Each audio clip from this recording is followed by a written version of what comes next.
All right, let's talk about something that I think hits home for a lot of us. It's this idea of becoming the main character in your own life, and why, sometimes, that can feel almost impossible. Have you ever felt this split?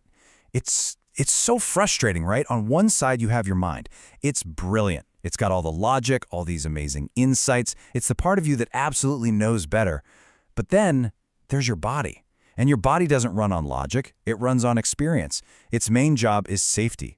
And it's often the very part of you that keeps you feeling so stuck.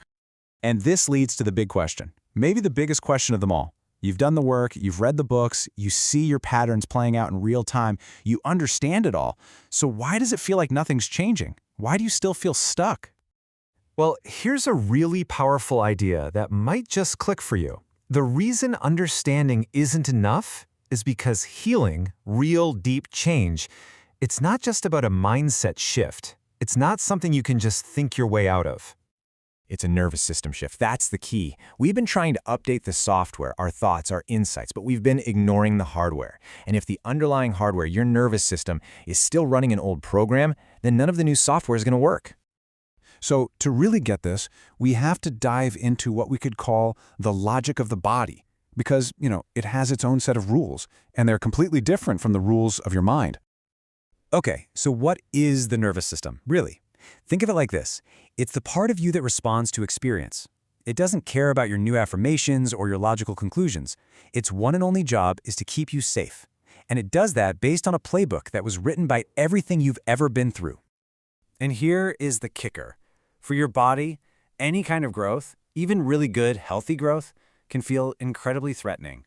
Why? Just because it's unfamiliar. Your nervous system would rather stick with a pain it knows than a pleasure it doesn't. Because to the body, familiar equals safe, predictable equals safe. And how did it learn to stay safe?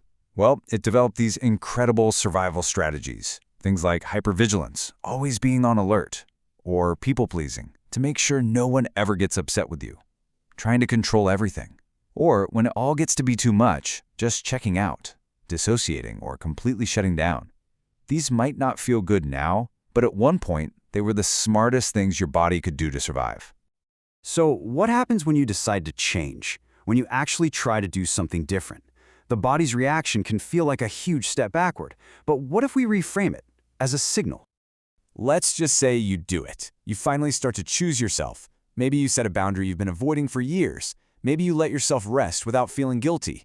You start acting like you're the main character. And what happens? Almost instantly, those internal alarms start blaring. You get that rush of anxiety, that wave of guilt, that spike of fear. It feels awful. It feels like you've done something terribly wrong. Now please, if you hear anything today, hear this.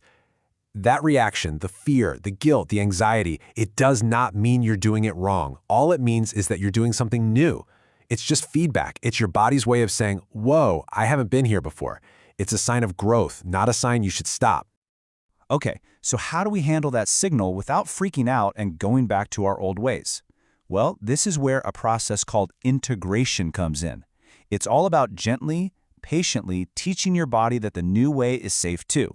So, integration, it's like building a bridge between your mind and your body. It's this slow, kind, compassionate process of giving your body new evidence. You're showing it through experience what your mind already knows, that it actually is safe to change. It's safe to choose yourself. It's safe to just be here now. And I want to be really clear about something. This is not about white-knuckling it and just pushing through the discomfort. That's the old way, right? That just tells your body that, yeah, this new thing is scary and hard. This is a totally different, much gentler approach. The path looks something like this. First, you just slow way down. When you make that new choice and that wave of anxiety hits, you just pause. That's it. Second, you give your body a chance to catch up with your mind's decision. And third, right there in that pause, you intentionally offer it a new experience of safety. Maybe it's a deep breath. Maybe it's feeling your feet on the ground. Maybe it's just telling yourself, I'm okay, I'm safe.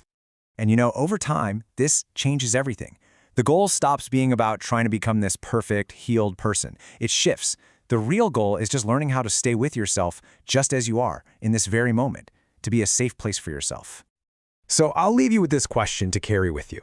It doesn't have to be some huge, grand gesture. It can be tiny, it can be quiet. What is one new, small experience of safety that you can offer your body today?